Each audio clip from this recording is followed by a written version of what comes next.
Each week we get asked heaps of different questions. Now, whether that's from clients in person, on the phone, during strategy sessions through Insta, Emails. Facey, email, YouTube, the podcast even. So in today's video, we thought we'd handpick some of the ones that we liked, plus some of the ones you guys have been sending in, and just go through one by one some of the questions that you guys have been asking about the current market, where things are going, and everything in between.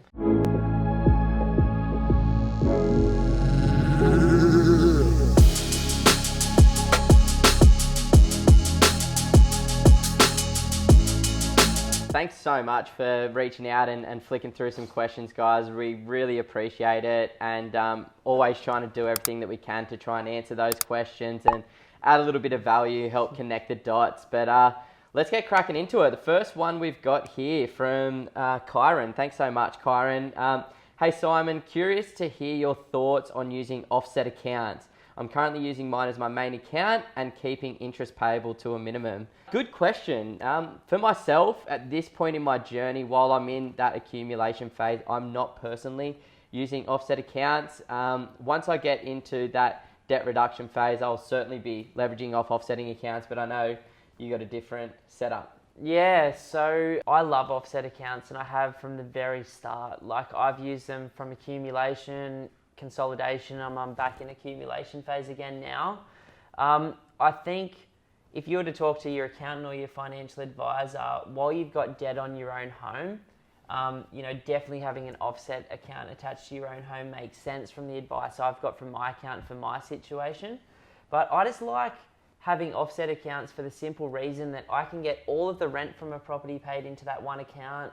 I can get all of the costs from that one property taken out of that account, and it just makes my bookkeeping, my stuff that I give to the accountant, so much easier. And as you've said, man, like, every dollar in there is a dollar I don't pay interest in. Yeah.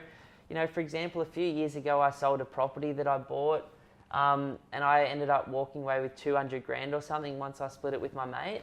That money went straight into an offset account. I couldn't borrow any money at that time to go buy something else. And, in that year, I think it saved me about $10,000 in interest when interest rates were 5%. So it's absolutely gold. I guess on top of that, does it cost more to set up an offset account? As far as I'm aware, with all the banks I've worked with, which is all of the big five, and a lot of the shitty ones as well, is they've always given it to me for free if I've asked. Yeah. Okay, cool, perfect.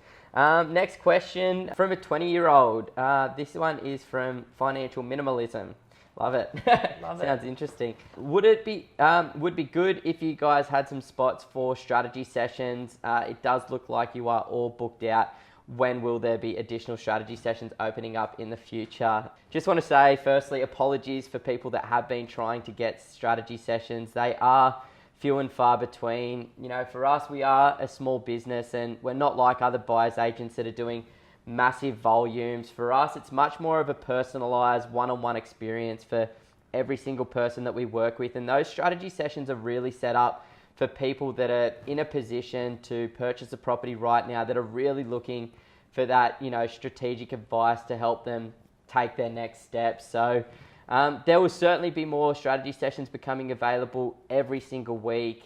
You've just got to be kind of quick onto the money on a Wednesday and a Thursday for those ones. Yeah, I think we release about 13 sessions a week, maybe 14 some weeks. And so, they do fill up fast, but they're definitely available. And if you can't find a time to get in one, just give us an email at info@pumpedonproperty.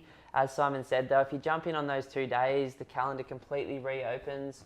And, you will find space, and we'd love to hear from you. We're so sorry for those people that have been waiting for the last couple of months to find a time. Yeah, and, hopefully by the time we get in, there'll be, we can get the most out of that session. So, yeah, Wednesdays and Thursdays, every hour from 9 a.m. through to 4 p.m, you should be able to find a new strategy session, and, we can get the conversation started to see where you're at right now and where you want to be in the future, and hopefully we can start to connect the dots to, get into the property market.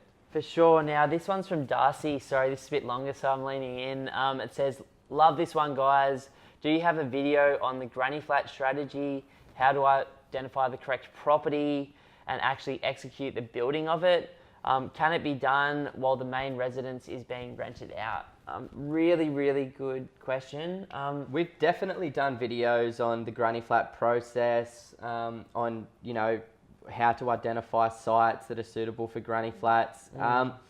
It is a bit tricky, and, you know, sometimes we don't go into too much detail on those videos because there's just so many different things that you need to make work when you are purchasing a granny flat site. It's not like every property that comes onto the market is suitable for a granny flat. It's only, at this point in time in Queensland, one council, and then there is specific requirements within that council as well that does make it really tricky. Now, I'd probably say, and you could probably correct me if I'm wrong, probably only 10% of the properties that we see come on the market are actually suitable for our criteria and the granny flat strategy. So it's a very small amount of properties. Yeah, so to make it simple in the acquisition phase, definitely look for a site that's a nice rectangle.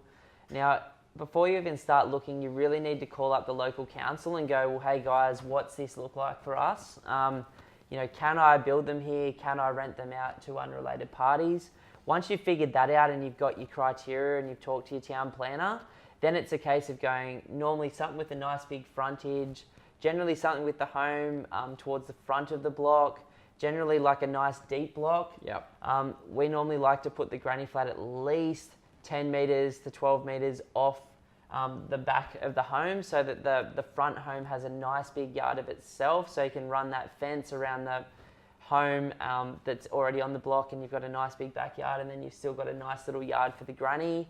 Definitely want to be looking at things like flooding, fire, sound overlays. You want to be looking if there's anything underneath the ground.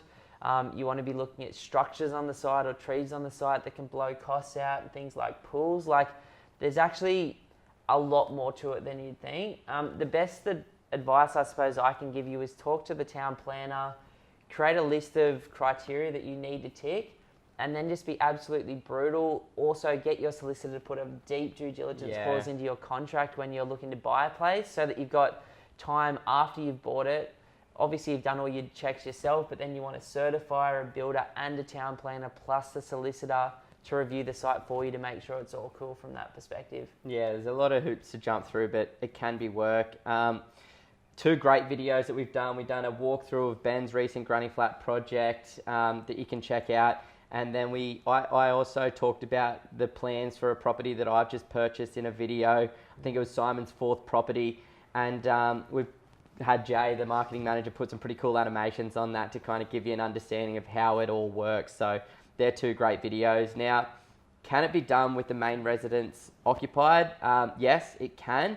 Once again, you need to work with your property manager to negotiate with the tenants in the main dwelling. You need to put special clauses into the lease agreements as well, which is really important. You can't just go ahead and do it. They need to 100% agree and obviously get that in writing as well. Yeah, we found like when we first started doing this strategy down in the Central Coast in Sydney, we were like having issues with that because we didn't know the process well enough. But obviously from doing it a bunch and working with good managers and good solicitors, I found you don't even actually have to reduce the rent on the front home. As long as you get that fence up as soon as possible before you start renting the front home. Anyone that walks into the front home, the manager's like, well, we're going to build a granny flat. People that don't like it walk out, but a lot of people are happy with that. You get your little clause in there, you rent the house out for the full amount during the construction.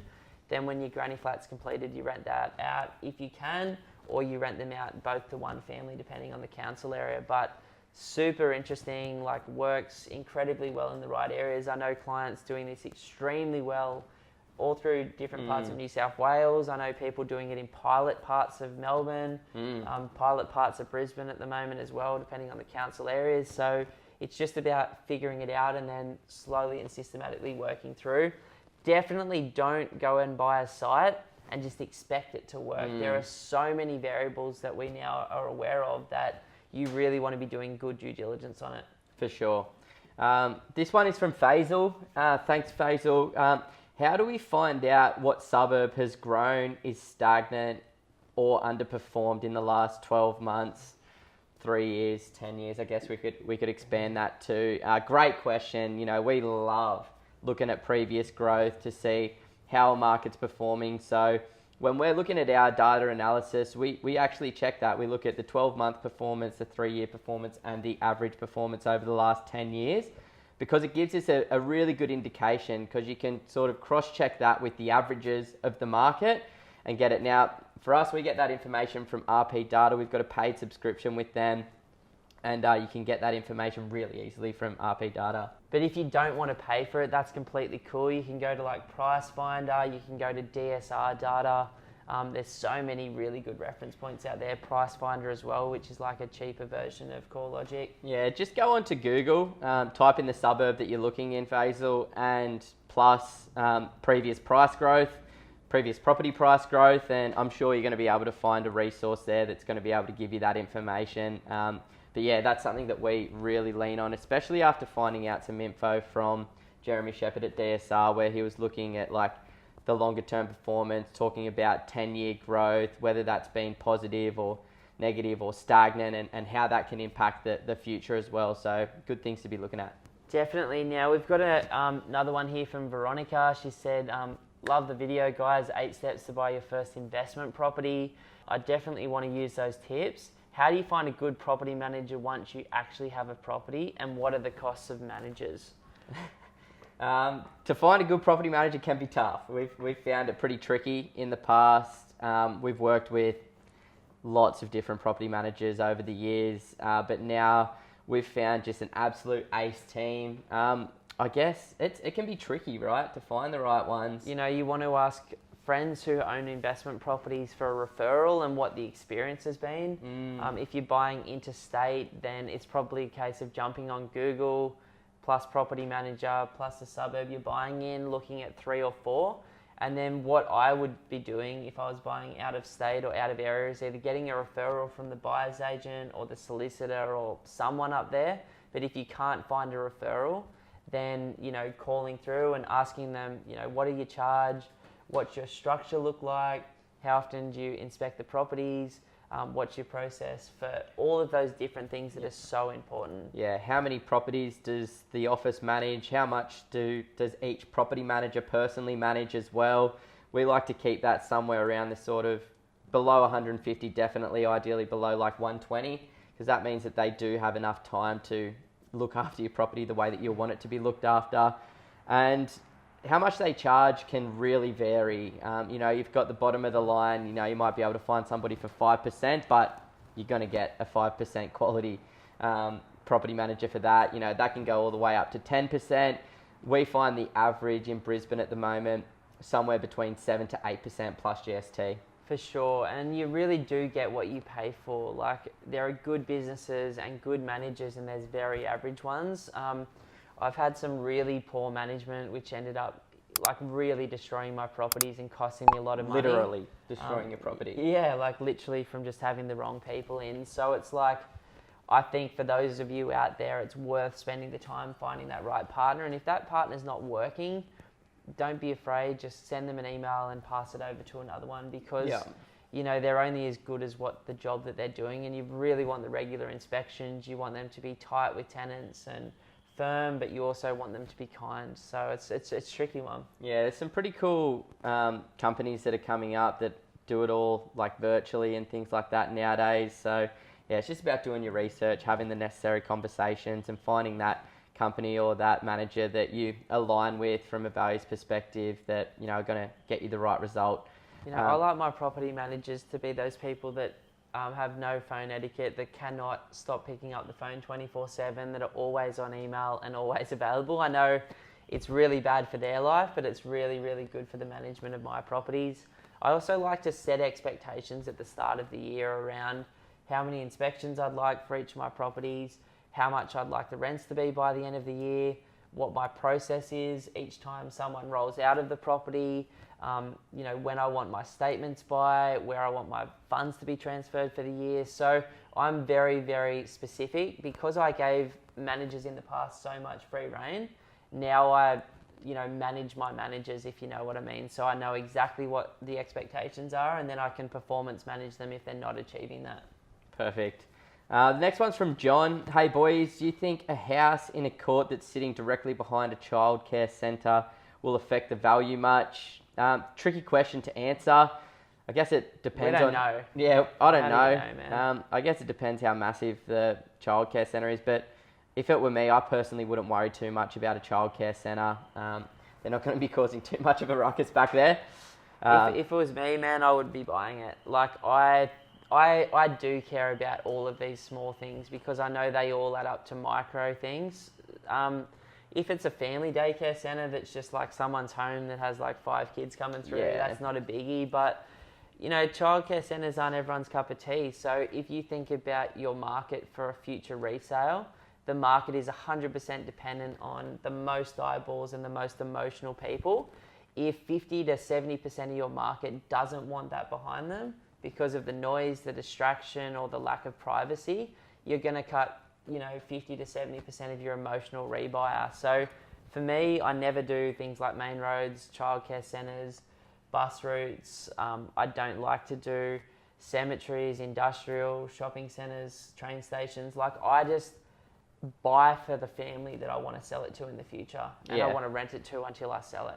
Yeah, and more often than not, you know, those childcare centres are going to be in busier pockets of the suburb as well. You know, they're not going to be in your quiet back streets, and you know that's where we really want to be buying in. So, yeah, tough one, but Tough one. I mean, if you've already got it, cool. Like, you know, what's interesting about this is we've seen some information from Jeremy Shepherd at DSR, and he reckons housing commission in a street directly across the road or in a suburb over a 25-year period has had no effect on long-term growth. same as distance to CBD. You know, I don't think...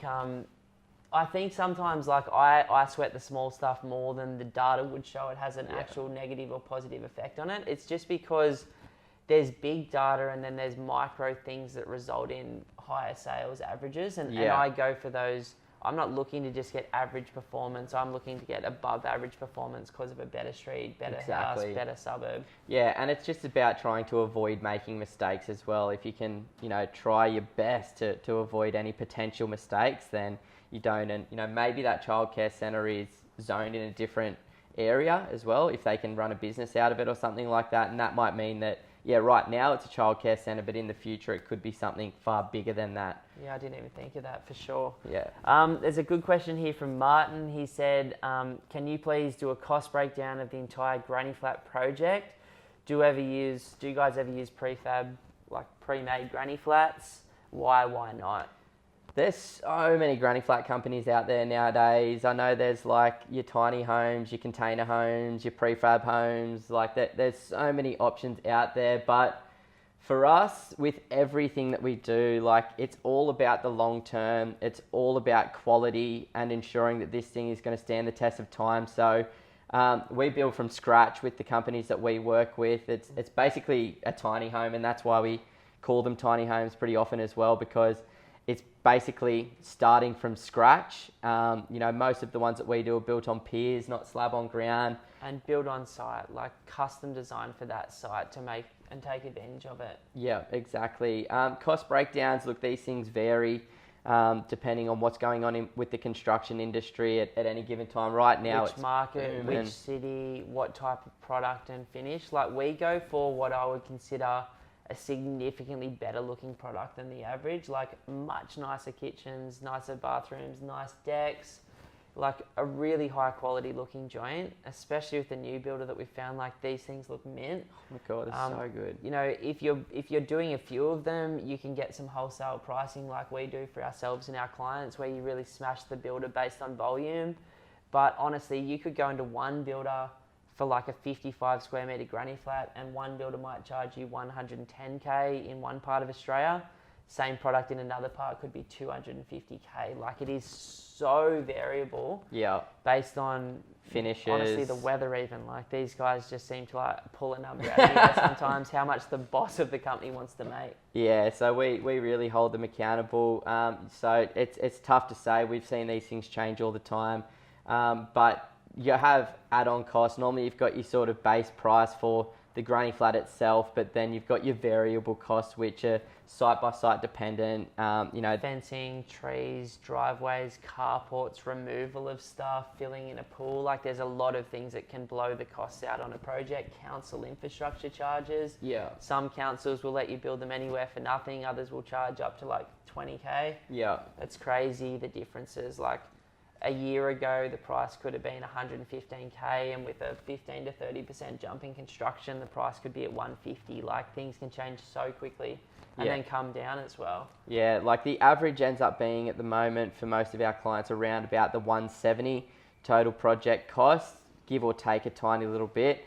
So, they've gone up a little bit over the years. Naturally, the construction industry was pretty flat in terms of wage growth for a long time. So I think they're well overdue for a bit of an increase, and that's definitely being priced in at the moment. The actual granny flat that we're building for most of our clients at the moment, that we've got the builder, a building designer and some interior designers to like custom create this beautiful product, is actually really affordable. It's 60 square meters with about a 8 to 10 square meter deck. So it's 70 square meters under roof line.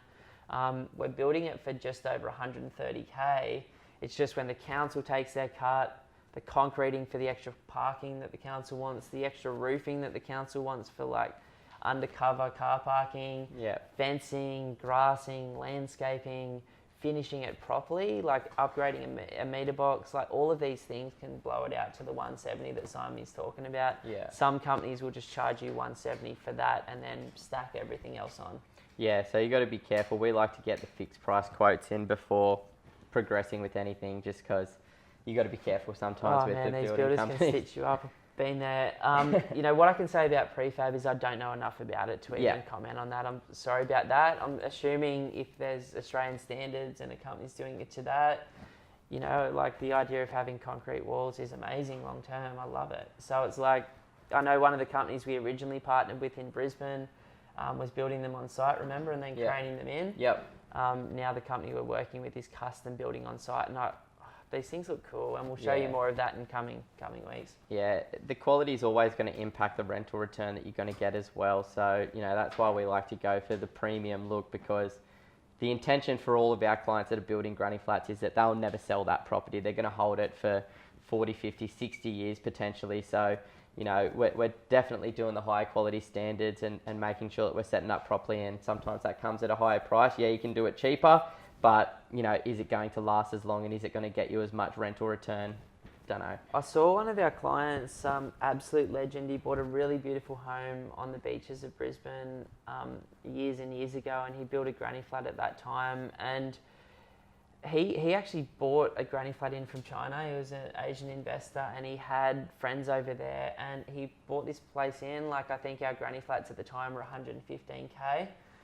He bought something in for like 30 grand, thinking he'd save some money, tried to get it certified with the council through the private certifier, and they just defected it. He ended up spending 130 grand retrofitting it, and it's just this crappy container granny flat. So sometimes those things that look too good to be true, like there's a reason it was 75% cheaper. Yeah. He had to redo every single part of it completely, and he's stuck with this piece of crap granny flat that's way smaller than it should have been. So I've built, 4 of them now.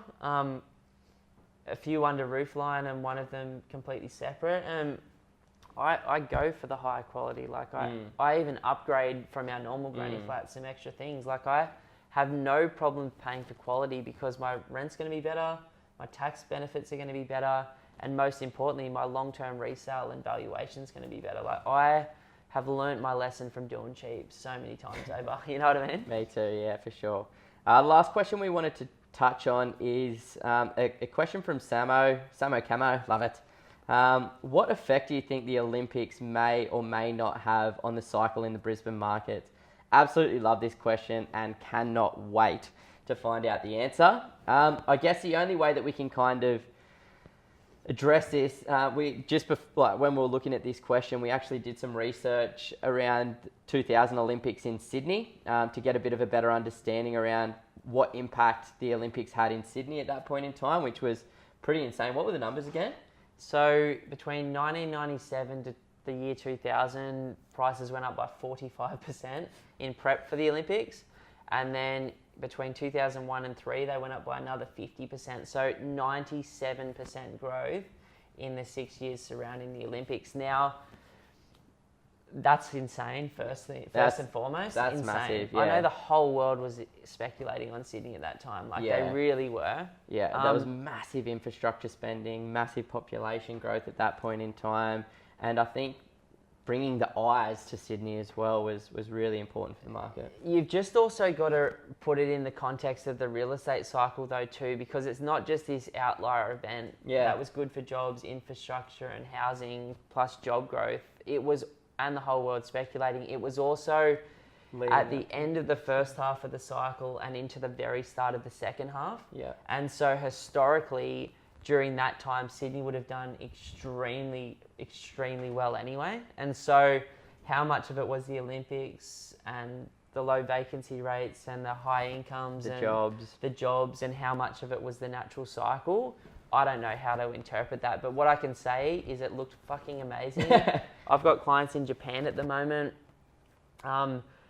You know, we all know that Japan has had a rough time. Like, you read Ray Dalio's book, Big Debt Crisis. It's had almost 30 years of deflation now, where people couldn't speculate on property or the stock markets. With the Japan Olympics, which I think they were supposed to be last year, but they're postponed to this year. For the first time in 30 years, like, there was rampant speculation on apartments in Tokyo, and I've heard up to as much as 60% growth, because people were like, we're going to make money. And then when the Olympics came off, they went back by like 30%, but luckily they're on again now. But I don't know, man. Like, if the Japanese will speculate around the Olympic Games, I think it says a pretty positive thing about Aussies who love a winner. Yeah, for sure. So it'll be interesting, but it's going to bring a lot of money to the market. It's going to bring 100,000 jobs or something will be created over 10 years. More than that. And obviously the infrastructure that they need to develop, like, it's already happening. They're upgrading the highways, the train stations, the airports.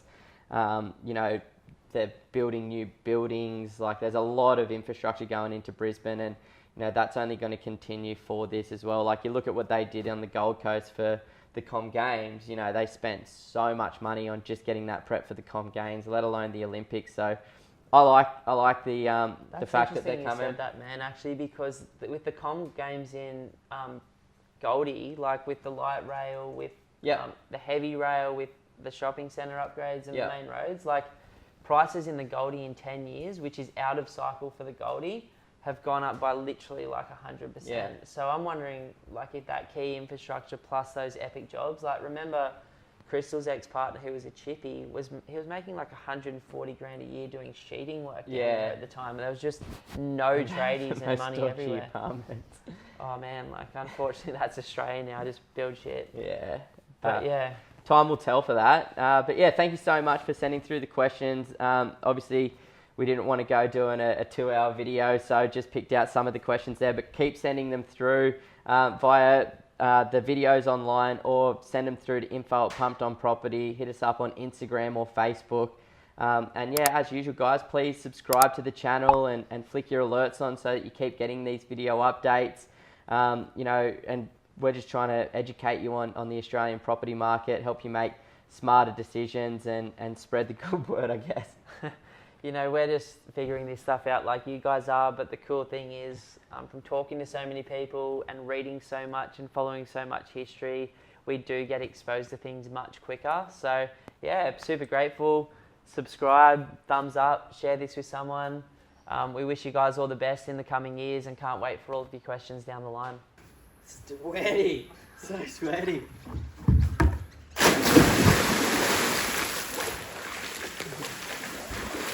Oh, that's good.